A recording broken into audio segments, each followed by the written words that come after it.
When we look up at the sky at night from Earth, we are witnesses to a spectacular show that we have absolutely no idea as to what it means or what is happening. Are we even a part of this celestial display that is seemingly never ending? Or are we just a fluke that has the privilege to enjoy this grand gesture? What does it all mean? Does it just mean nothing? Surely not. And how far out does this almighty cosmos stretch? Where does it end? It must end somewhere, right? And what is at the other side of the universe? The universe can't just be one massive thing with nothing else around it. Just like the Earth is surrounded, so must the universe. Wait till you hear this. Astronomers think space outside of the observable universe might be an infinite expanse of what we see in the cosmos around us, distributed pretty much the same as it is in the observable universe. This seems logical. After all, it doesn't make sense that one section of the universe would be different than what we see around us. And who can envision a universe that has an end? We can't see it or even comprehend its size, but we know for sure there must be something else around it. So the observable universe is basically the area of space where light has had enough time to travel to the Earth for us to see it through all those big telescopes we have. The other part, which we cannot see, is so old and far away that the light from the unobservable universe has either simply dissipated, vanished, or no longer exist, and has already traveled past the Earth and will be visible somewhere else billions of light years in the opposite direction. The universe has no detectable end and no detectable size. So you would have to wonder why we even ponder this question. Well, why can't we understand the beginning of everything before the universe existed? But there has got to be an answer to these questions. Could every single possible scenario imaginable all be taking place at the same time? And get this, flat earth theorists are going to love this one. Astronomers all agree the universe is flat. I mean, come on guys, talk about throwing fuel on the fire. Many experts around the world, including Stephen Hawking, has said this is a question within a question with no answer inside because it is beyond human understanding. And even if some alien race who knew the answer to this question, we still probably would either not believe or understand them. Crazy, right?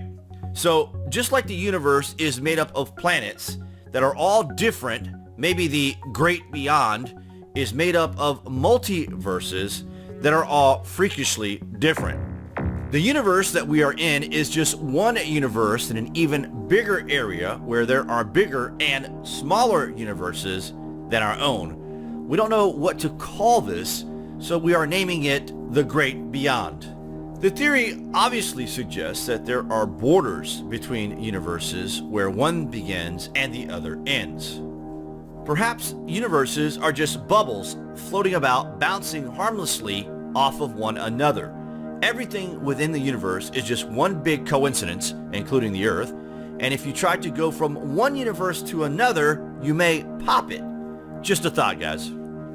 Perhaps going through the black holes are the gateways through our universe into another universe. Maybe that is the gateway. You never know. What the universe is, how it was created, and why it's here, along with us, is an impossible question that obviously can't be answered anytime soon. Perhaps the answer to this vast cosmos is on the Earth. Maybe everything exists for the Earth and the life that is teeming freely here. Or maybe there is just nothing. When humanity dies, the life within our body will remain part of this universe.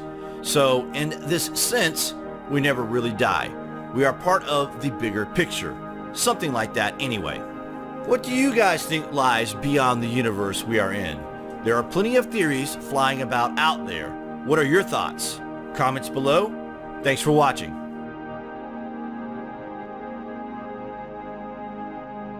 Well, we have a satellite in outer space, the WMAP, that has forced us to rewrite all the textbooks on cosmology. We physicists thought we knew it all. The universe is made out of atoms. The old picture was that the universe is some kind of soap bubble. This is a picture given to us by Albert Einstein. And the soap bubble, well, it's expanding slowly, but it's slowing down. And we're like flies trapped on flypaper. We can't leave our soap bubble. That's the old picture. The WMAP satellite has forced us to throw out all this and introduce a whole new set of facts. First of all, the soap bubble is not slowing down. It is speeding up. It is out of control. It's expanding so rapidly that it could force a premature death of the universe. But this is the real killer now. This is what's causing so much excitement in the world of physics. We now believe there could be other soap bubbles out there in other universes. That the old concept of a universe, a one universe, is being replaced by a multiverse, and satellite data is leading the way. Now, we could be on the cusp of a new Copernican revolution. Copernicus introduced the idea that the Earth is not the center of all there is, that the sun was the center of the solar system. In this new Copernican revolution, our universe is not necessarily the only game in town. That there could be other soap bubbles, that soap bubbles can fission in half, like bud, sprout baby soap bubbles. Baby universes. Baby universes. That's right. And Stephen Hawking has even written about these baby universes. What would they be like if we met one of these baby universes? And speculation is now turned into hard fact, because in 6 years' time now, a new satellite is going up into orbit called LISA, Laser Interferometry Space Antenna, which could nail it to the wall. LISA could give us, now get this, LISA could give us baby pictures of the instant of creation itself. Now think about it, the baby universe emerging from the womb. That's what we hope to get out of LISA. And some of us are betting, some of us physicists are putting money on the table, believing that when we get these baby pictures of the instant of creation, that maybe there'll be an umbilical cord connecting our universe to a parent universe. Because we were a bubble off a previous universe. That's right. And maybe our universe has given birth to other baby universes. So another umbilical cord going another way. That's right.